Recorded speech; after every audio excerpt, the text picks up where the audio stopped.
Welcome to Because You Asked. I'm Barry Nussbaum. Several weeks ago, Canadian Prime Minister Trudeau announced that he had authorized a payment of $10 million Canadian to a convicted terrorist murderer named Omar Khadr.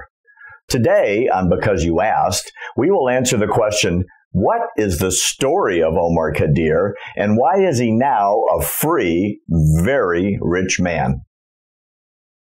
Omar Ahmed Khadr is a Canadian citizen who was detained by the United States at Guantanamo Bay from the age of 16 and held for 10 years, during which time he pleaded guilty to murder and war crimes.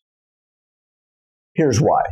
After being born in Canada, Khadr was taken to Afghanistan by his father, who was affiliated with Al-Qaeda and other terrorist organizations.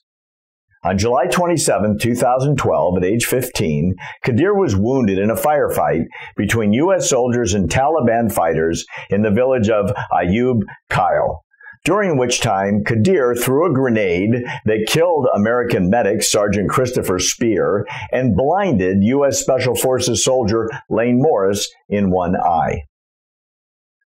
After being captured and detained at Bagram, Afghanistan Air Base, he was sent to Guantanamo Bay, Cuba. Khadr later pleaded guilty to murder and multiple war crimes in October 2010 at a hearing before a United States military commission. He was the youngest prisoner and last Western citizen to be held at Guantanamo Bay, Cuba.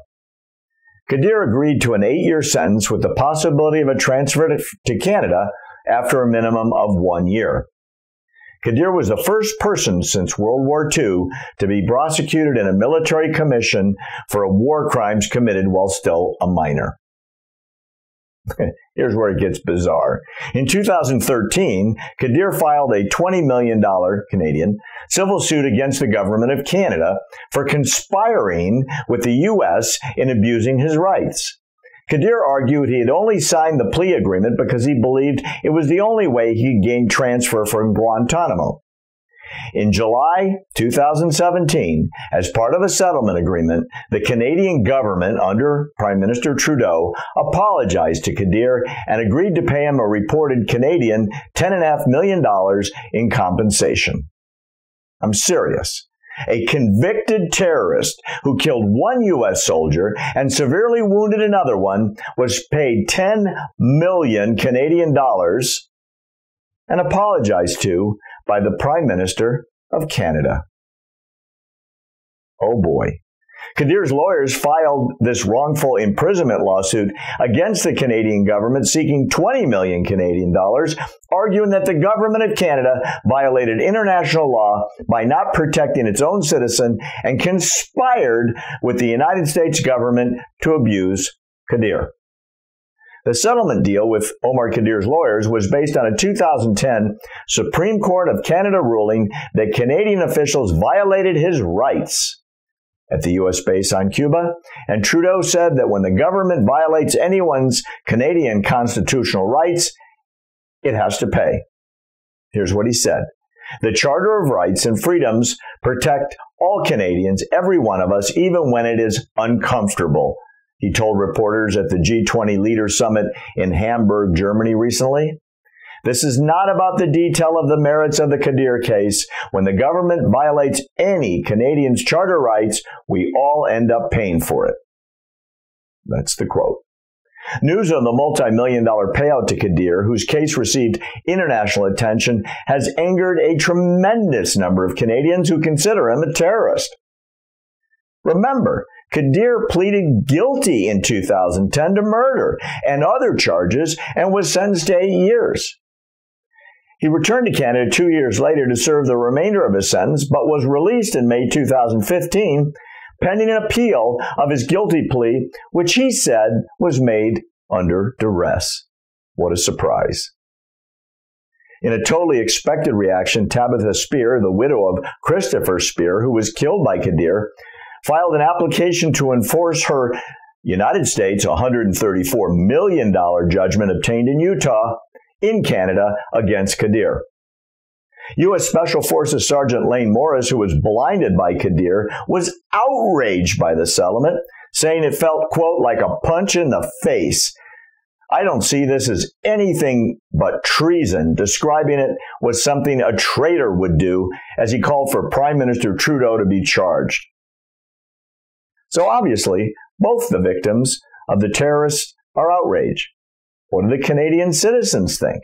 Well, a poll was conducted by the Angus Reid Institute this week in the wake of the news that the government had reached a financial settlement with Khadr and apologized for the Canadian government's role in his incarceration and, quote, torture at Guantanamo Bay by U.S. military prison personnel. Get this, 71% of all Canadians responding said the government had done the wrong thing and should have fought Khadr in court, where he was suing the Canadian government for $20 million for breaching his civil rights.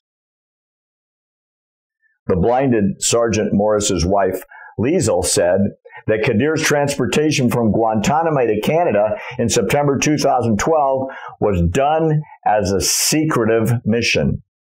President Obama, she said, moved him back to Canada in the middle of the night, and nobody even knew. He sure gets special treatment, she said. And that Special Forces soldier said he doesn't understand why the Canadian government would pay out to the enemy that blinded him. Canadian Prime Minister Trudeau, a few days ago, defended the government's apology and multi-million-dollar payout to a former Guantanamo Bay prisoner who pleaded guilty to killing a U.S. soldier in Afghanistan. So, why was the payout made?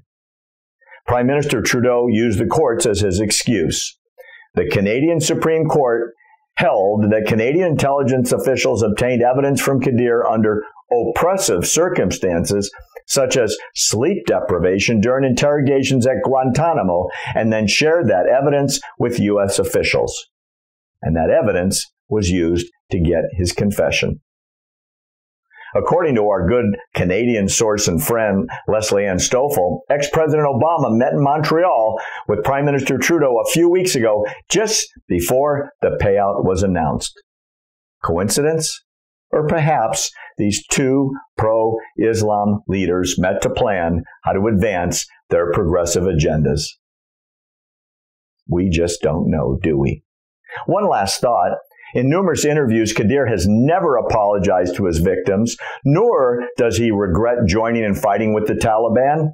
He just wants to be left alone to enjoy his freedom and his fortune.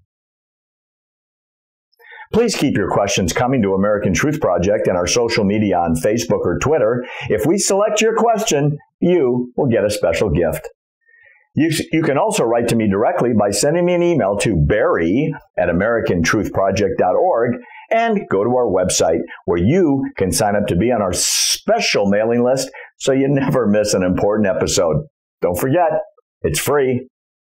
We're here to answer your urgent questions because you asked. I'm Barry Nussbaum.